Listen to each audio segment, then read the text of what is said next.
Manusia silver viral di media sosial setelah aksinya mengamen di Simpang Martenadi, Jalan Sunset Road, Kuta. Satuan Polisi Pamong Praja Badung langsung bergerak untuk mengamankan pengamen tersebut. Aksi kejar-kejaran sempat mewarnai penangkapan manusia silver tersebut lantaran yang bersangkutan berusaha lari dari kejaran petugas Satpol PP BKO Kuta Selasa 22 Juni sekitar pukul 16:30 WITA. Dan Rus Satpol PP BKO Kuta Nengah Wika menerangkan, manusia silver tersebut berhasil diamankan dari simpang Jalan Martenadi yang notabene menjadi lokasi pelaku di viral di media sosial.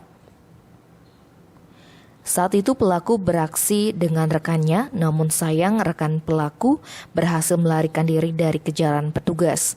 Wika mengungkapkan, manusia silver tersebut mengaku semula tinggal di depan Terminal Ubung selama 2 tahun. Saat itu ia bekerja sebagai kuli bangunan, namun kemudian berhenti karena tidak digaji selama 3 bulan. Atas hal itu, ia kemudian pindah ke Tabanan selama 1,5 tahun menjadi tukang gali sumur. Merasa bosan, ia kembali pindah ke Monang Maning dan memutuskan menjadi manusia silver. Ia mengaku telah tinggal di Monang Maning selama 10 bulan. Atas hal itu, pelaku kemudian dikenakan sanksi sosial berupa bersih-bersih di halaman Mako Satpol PP BKO Kuta.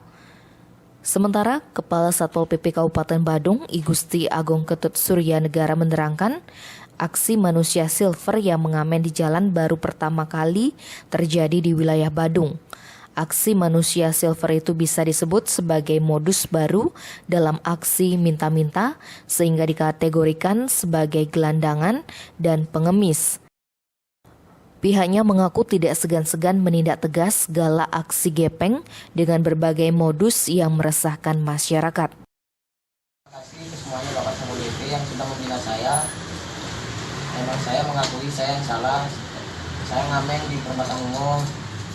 Ya, jadi sekarang ini Bapak Satpol PP sudah mandiin saya, sudah mengasih baju, sudah kasih makan saya. Jadi, terima kasih semua Bapak Satpol PP. Ya, ini saya kasih baju kamu ya. Ya, Nanti pakai bajunya bukan. Ya. Kita langsung bajunya dipakai juga. Ya. Kita. Ya. Bajunya. Ya. Ini dari tidak pakai baju, ya. Sekarang pakai baju. Ya. Kita bukannya bagaimana anti daripada orang mengamen, tapi tidak. Yang jelas dia adalah mengganggu ketertiban umum dan ketertiban masyarakat yang selalu beroperasi di traffic light. Jadi kita hanya mengamankan mereka ini dan membina agar dia kembali dan mengerti aturan yang ada di Kabupaten Badung, khususnya di Kabupaten Badung ini ya. Jadi mudah-mudahan si Muhammad Dayat akan berubah. Nanti kita akan lagi sebentar, kita akan hubungin dari pihak orang tuanya, mungkin kita akan hubungi orang tuanya, karena dia itu sudah kehilangan HP-nya, tidak bawa HP, jadi mungkin kita akan suruh dia itu untuk kembali ke rumahnya dan kita antar ke rumahnya. Jadi bukannya kita selaku petugas untuk menyiksa daripada mereka, tidak, melainkan kita membina dengan hati yang tulus. Bagaimanapun kita tidak ada menempeleng dia, dan dia sudah menjadi saksi masih hidup ya. Jadi ya, kita akan membina ya. Ya itu ya.